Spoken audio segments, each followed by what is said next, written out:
A Gallup study in 2020, and we give credit to churchtrack.com, that study shows that in US, membership has dropped below 50% for the first time in 80 years.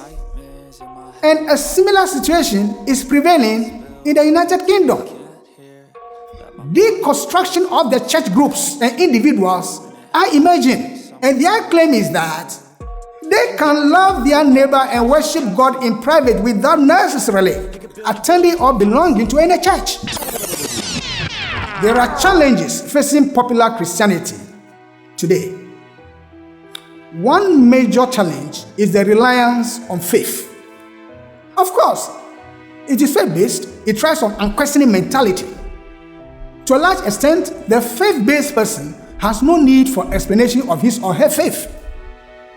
The person does as directed. That is it. And that is becoming a big challenge today.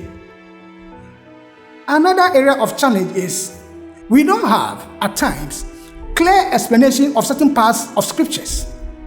An example is Ecclesiastes chapter 12 verse 6, where the silver cord is mentioned.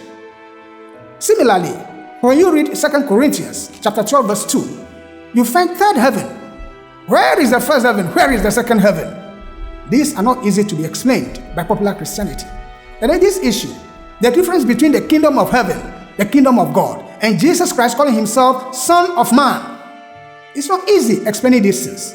And when you go to Revelation chapter 1 verse 4, where we see the seven spirits before the throne, what exactly are the seven spirits before the throne? They are not easy to be explained in popular Christianity. The third area of challenge is modern scientific discoveries. They are challenging some biblical explanations by popular Christianity. You can read from Joshua chapter 10 verse 12 to 14, where we read about the sun standing still, as in the case of the wall of Jericho. Is it really so? The earth is over 1.3 billion years old, and there are billions of solar systems, planets, and galaxies. Is it the same God who is creating all of that, or other gods? How about the issue of extraterrestrials? Is it the same God who is creating them too, or another God? That is a major challenge. The scientific discoveries of today are posing a big challenge to long-held beliefs. The fourth challenge is the diverse interpretations of the same text in scriptures. The same quotation, you find different interpretations of it. That alone shows that there is no defined, acceptable interpretation of scriptures. Each interpretation is done as suits the interpreter. And that is yet another big challenge. The fifth is the material word-to-word interpretation is becoming unsatisfactory to the modern world, where people are using the mind a lot. Faith-based interpretation of scriptures is not convincing so many people of late. The sixth challenge is that using logic, your own mind, what is mysterious, what is beyond the five senses, what is beyond the three-dimensional world, cannot be explained by word-to-word interpretation or reasoning. That is simply impossible. And the seventh is religious fanaticism. There is almost no adaptability in popular Christianity. There is rather eagerness to dismiss views that differ from the established ones. That is yet a major problem. And importantly, this is about the eighth challenge to popular Christianity, is the influence of spiritual astrology. We are not talking about mundane astrology. We are talking about spiritual astrology. It's posing a big challenge because it's bringing a lot of changes to the world. The current age of Pisces, represented by the fish, is coming to a close. Some of its characteristics are faith, obedience, and submission to authority. The next age is that of Aquarius, the water bearer. We are already receiving some influence from Aquarius because that sign is more scientific. It is more intellectually inclined. It is airy, independence, and initiative driven. That is the character of Aquarius. It means that the more people become intellectually inclined, the less faith-based teachings will convince them. People of today and the young ones who will be born, because they will have the influence of Aquarius so much, they will be less convinced with faith-based explanations. They will seek rational, scientific, spiritual explanation to their inquiries about matters of religion and spirituality.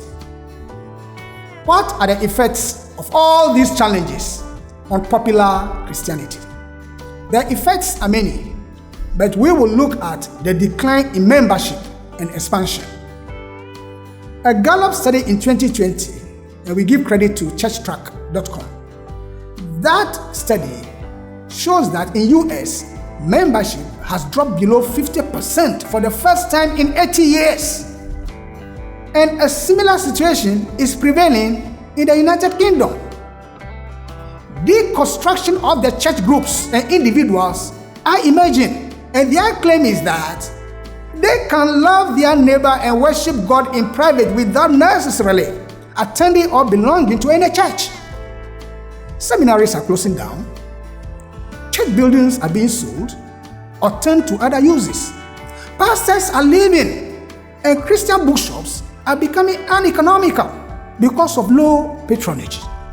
The trend is not in keeping with the Great Commission of Christ Jesus, as we read in Mark chapter 16, verse 15. And he said unto them, Go ye into all the world and preach the gospel to every creature. The Western world is most affected by this decline. And people ask, if this is happening to those who brought Christianity to other parts of the world, is it worth being a Christian? This is a major issue that popular Christianity must attend to. But spiritual Christianity comes in handy to provide the answers to these challenges.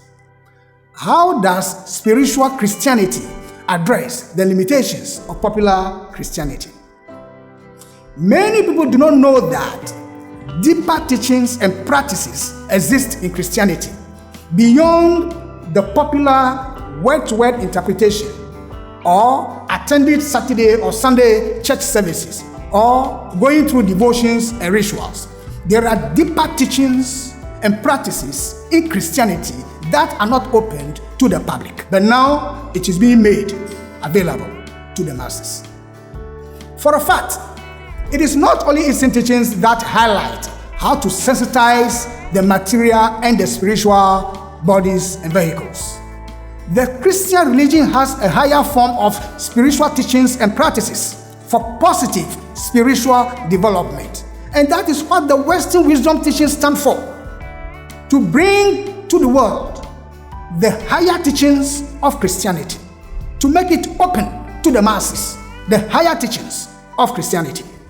The Western wisdom teachings has the aim of propagating the deeper teachings of Christianity towards the building of the soul body or the spiritual body, which humanity will use. That is those who qualify by self-forgetting service when Christ comes again.